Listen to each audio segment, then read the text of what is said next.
အားလုံးပဲမင်္ဂလာပါဒီနေ့ကတော့ကျွန်တော်တို့ဒီဖေဖော်ဝါရီ14လူငယ်တွေကတော့ချစ်သူများနဲ့မှာကျွန်တော်တို့အရန်ချစ်ရတဲ့ရဲဘော်ရဲဘက်တွေဖြစ်တဲ့ကျွန်တော်တို့ရဲဘော်တယောက်ကဒီ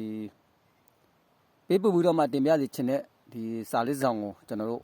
ဖတ်ပြမှာဖြစ်ပါတယ်ပေါ့တကယ်လို့ကျွန်တော်တို့ဒေါ်လာညီကိုများအနေနဲ့ပဲဖြစ်ဖြစ်ကျွန်တော်တို့ဒေါ်လာပြည်သူတူတယောက်ချင်းကြပဲဖြစ်ဖြစ်ဒီဒေါ်လာနဲ့ပတ်သက်ပြီးတော့မှကျွန်တော်တို့တင်ပြစီချင်တာများရှိရ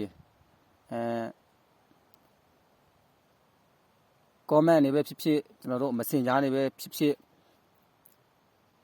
ပေးပို့ပြီးတော့မှပြောစလို့ရပါတယ်လို့တပိတ်တည်းတစ်ခါလဲကျွန်တော်ပြောလိုက်ချင်တာကဘာလဲဆိုတော့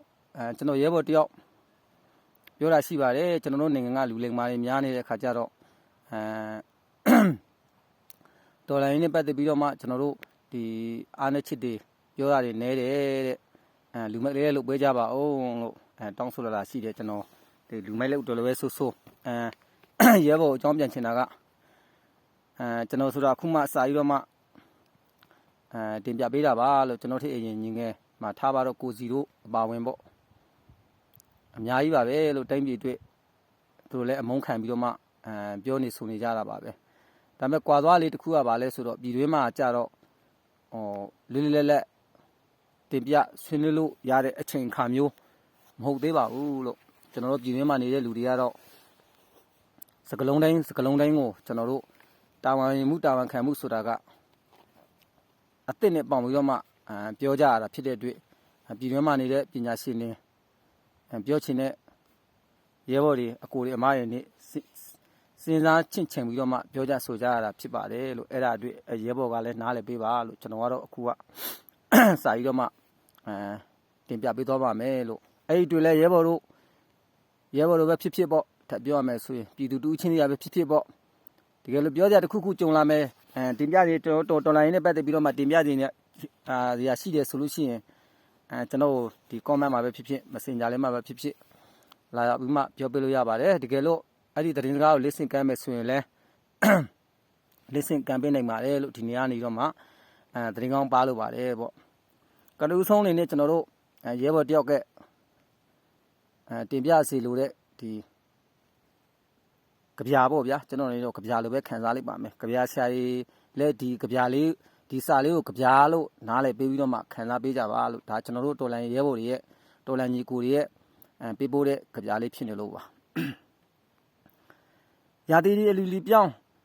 ຫນွေဦးကိုလည်းရောက်ခဲ့ပြန်ပြီမိုးကတဲဝါချမ်းခင်းလေးကိုမှပန်းမွေ့ရလို့ထင်ချင်မောင်နဲ့ပဲကျော်ဟင်းလေးကိုလည်းငြိမ်ရှေ့စားရက်ခဲ့ပြီတော်လန်ရေးအတူလုတ်ခဲ့ကြတယ်တော်လန်ရေးအစမှာတော့ခံယူချစ်တွေတူခဲ့ကြတယ်အချိန်ကြာလာတဲ့အမျှတော်လန်ရေးကမယိုးရှင်းတော့ဘူးလေးလုံးတနက်ကနေမောင်းပြန်တနက်အစီကနေအတူအဲ့လူလေးတွေပြောင်းလဲကိန်လာရတဲ့အချိန်လူတွေရဲ့စိတ်ကလည်းပြောင်းလဲလာကြတယ်တော်လန်ရေးအစဘယ်လူတွေလုတ်ခဲ့ကြတယ်ဆိုတာမေ့အခုကြတော့ကားအကောင်စားကြီးစီး ABC လေးတောက်အတူလေးခါမှထိုးအာနာရှင်ကိုတော်လန်ရင်အာနာတွေပြတော်လန်ရင်အကြောင်းပြုစီဝါရေးလုတ်ဂက်ကြီးတွေဝါတလန်ဂက်ဖြစ်လာခဲ့ပြီကျွန်တော်တို့တော်လန်ရင်ပြီးသွားရင်တောင်းမြန်မာနိုင်ငံငိမ့်ချမ်းနေမှာမလားဆရာလို့သူကျွန်တော်ပြန်မေးထားတယ်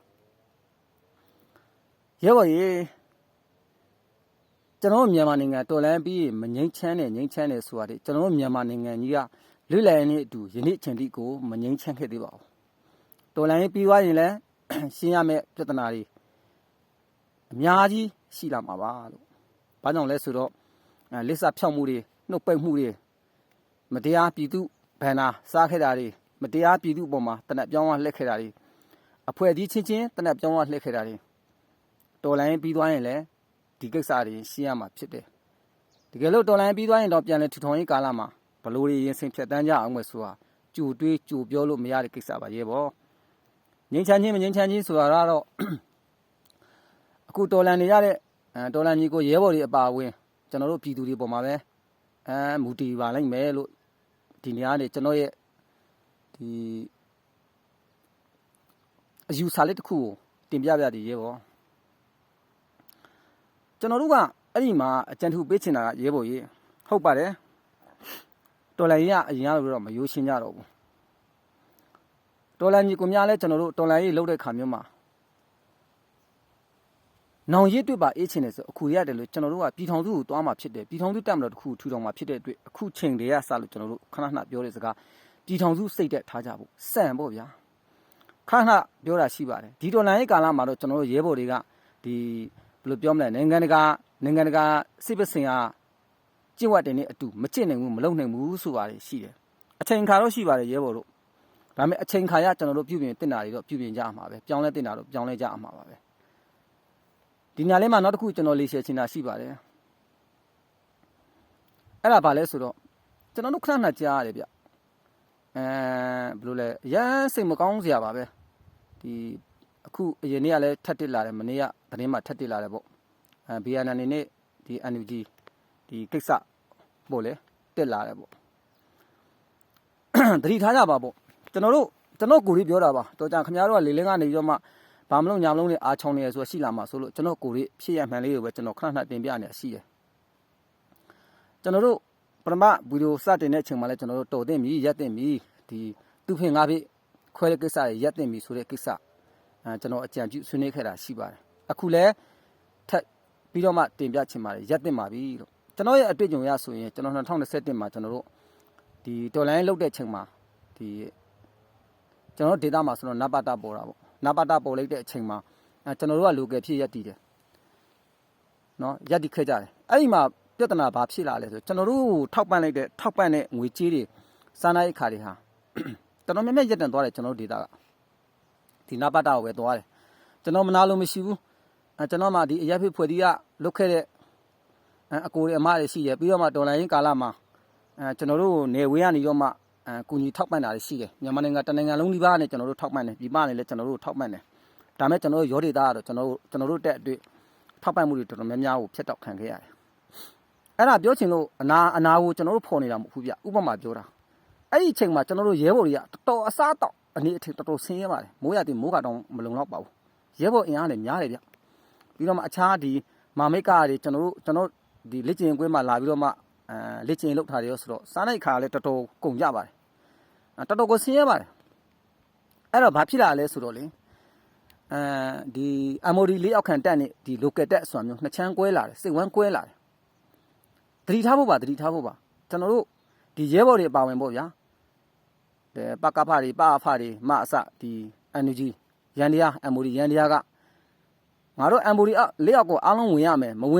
ဝင်တဲ့လူကအစိတ်ပဲကျွန်တော်ဒေတာမှာပြောတဲ့စကားလုံးရှိတယ်ဘာလဲဆိုတော့ဒီကောင်လေးကိုသွားမထောက်ပံ့တဲ့ဒီကောင်တွေကတပုံတွေပဲအချိန်တိုင်းဒီကောင်လေးအစိတ်တော့ဖြစ်မဲ့ကောင်တွေအခုရတယ်လို့ရှင်းလင်းထားနေမှာဆိုတော့ကျွန်တော်တို့ဒီ viewer တွေသုံးခက်ကြရရှိတယ်တော်လန်ရမနိုင်သေးဘူးဗျာတော်လန်ရမပြီးသေးဘူးဗျာတော်လန်ရဘလို့အဆုံးသတ်မယ်ဘယ်သူမှမပြောနိုင်သေးဘူးဗျာဒီချိန်မှာတော့အာနာရီယူနေပြီသူ့ဖိငါ့ဖိခွင်းနေကြပြီဒါလေးအဆင်မပြေပါဘူးလို့နံပါတ်1ကျွန်တော်ကြံပေးချင်တာတော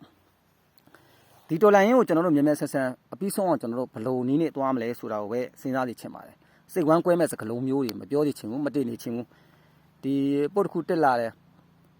ဒီ BNN နဲ့ကနေတော့မပြတ်တတ်တယ်ကြီးသုံးချက်နဲ့တည်တယ်ဆိုတာဖြစ်လာတယ်ကျွန်တော်ဟုတ်ကဲ့ပါဗောဒီနေ့အင်တာဗျူးမှာတော့ကျွန်တော်ကြားရတယ်ဒီပုံနကားက2021ကဖြစ်တဲ့ဟာလို့ပြောတယ်20ပေါ့လေအခုမှပြန်တင်နေဆိုတော့ဒါကသွေးထိုးလုံးဆောင်မှုပေါ့ဗျာတတိထားမှာဗာလဲဆိုတော့မိမိကိုယ်နဲ့ဒလန်ဖြစ်မှန်းမသိဖြစ်တယ်ဆိုတာဒါမျိုးပြောတာပါကြက်ခံရင်မှအစိမ့်မှအနီမှဒလန်မဟုတ်ပါဘူးကျွန်တော်တို့တော်လိုင်းနေပဲမှာလဲဒလန်နေအများကြီးပါပဲကိုတောင်ဒလန်ဖြစ်မှန်းမသိဖြစ်သွားတဲ့လူအများကြီးပါပဲအဲ့လိုလုပ်နေတဲ့သူတွေကျွန်တော်တို့တော်လိုင်းကိုသွေးကွဲအောင်လုပ်နေတဲ့သူတော်လိုင်းကိုပြပြနေအောင်လုပ်တဲ့မတူမဆိုးဒါကျွန်တော်တို့ရဲ့ခစ်တိတရှုဒလန်နေပါပဲခစ်တိနောက်စစ်တဲ့ရန်သူတွေပေါ့ဗျာအဲ့လိုမျိုးအာနာရှင်ဖိတ်ကရက်တည်တဲ့သူတွေပေါ့စကားစားဖက်ကရက်တည်တဲ့သူတွေလို့ကျွန်တော်တို့သုံးသပ်လို့ရတယ်အဲ့လိုလူတွေစကားတွေလည်းကျွန်တော်တို့ပြည်သူတွေနဲ့ကျွန်တော်တို့ရဲဘော်တွေမယုံကြည်ကြဖို့ကျွန်တော်တို့ တော်လိုင်းကကျွန်တော်တို့တော်လိုင်းနယ်ပယ်ကိုကျွန်တော်တို့ဒီနီးအမျိုးမျိုးနဲ့ဒီငွေကြီးတွေအလူငွေတွေကျွန်တော်တို့ခက်ခဲနေချိန်မှာအလူငွေတွေ3-5လည်းရှိမှာ1000လည်းရှိမယ်ပေးပြီးတော့မှကျွန်တော်တို့တော်လိုင်းနယ်ပယ်ကိုဝင်ရောက်လာတဲ့သူတွေအများကြီးပါပဲကျွန်တော်တို့တော်လိုင်းစားတဲ့အချိန်မှာအခုကြည့်လိုက်ပါဒီကောင်းလေးအစကကျွန်တော်တို့တော်လိုင်းစားခဲ့တဲ့အချိန်တုန်းကတချို့လူတွေကအိမ်မှာသားနေမရနေစီပွားရေးကိုလှုပ်လို့ကောင်းနေတဲ့အချိန်မှာကျွန်တော်တို့လူငွေတွေနဲ့အတူတော်ထဲမှာရောက်ခဲ့ကြတယ်အခုအဲ့ဒီကောင်တွေပဲပတ်စံရှိတဲ့ကောင်တွေပဲအခုနေရာတွေယူမှလုံနေကြတယ်တေချာစဉ်းစားကြဖို့လိုမယ်ရဲဘော်တွေလည်းတေချာစဉ်းစားဖို့လိုမယ်MOD လေးအော့ကိုဝင်သည်ဖြစ်စေမဝင်သည်ဖြစ်စေအချိန်ကစကားပြောသွားပါလိမ့်မယ်လို့ဘေးမီတီတက်ဖွဲ့မီတီဝဲဖြစ်ဖြစ်ဒီတော်လိုင်းကာလမှာပြည်သူပစ္စည်းကိုမတရားယူခဲ့တာပဲဖြစ်ဖြစ်ပြည်သူပေါ်မှာမတရားလုပ်ခဲ့တာပဲဖြစ်ဖြစ်တော်လိုင်းတက်ဖွဲ့ချင်းချင်းမတရားလုပ်ခဲ့တဲ့သူပဲဖြစ်ဖြစ်အချိန်တန်ရင်ပြည်သူကရောဒီ